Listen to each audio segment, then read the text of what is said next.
Ça marche, vous y arrivez? Pas de problème? À un certain moment, si je veux faire une plante sur les racines, il suffira que j'aille ajouter un masque de fusion là-dessus pour enlever les racines et aller effacer à la gomme, peut-être dans ce cas-ci exceptionnellement, les racines qui sont là.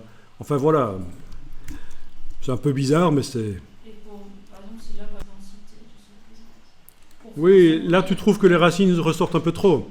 sur le mien, Donc je pourrais ici, en effet, travailler sur le masque et aller au pinceau. Hein.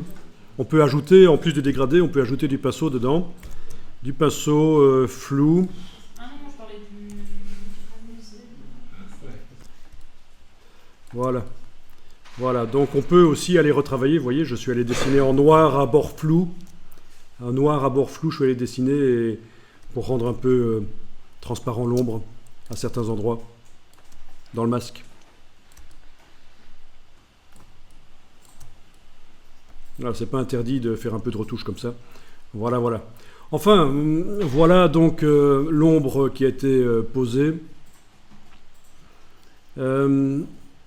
Alors, pour ce qui est de faire le flou, bon, c'est un peu compliqué, on va enregistrer, mais puisque vous avez parlé du flou tout à l'heure, ben on va le faire. Par sécurité, j'enregistre le document. Et on va mettre ce calque dans un calque conteneur. C'est ce qu'on appelle un objet dynamique. Vous allez comprendre pourquoi.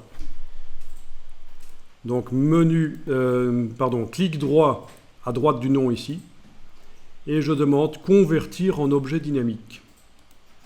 Voilà, ça veut dire que le calque et son masque de fusion sont maintenant dans un calque conteneur, et ce qui m'indique que c'est un calque conteneur, c'est ceci.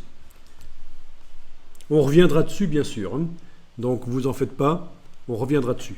L'intérêt du calque conteneur, c'est que si je mets un filtre sur lui, il va apparaître dans la palette des calques, le filtre.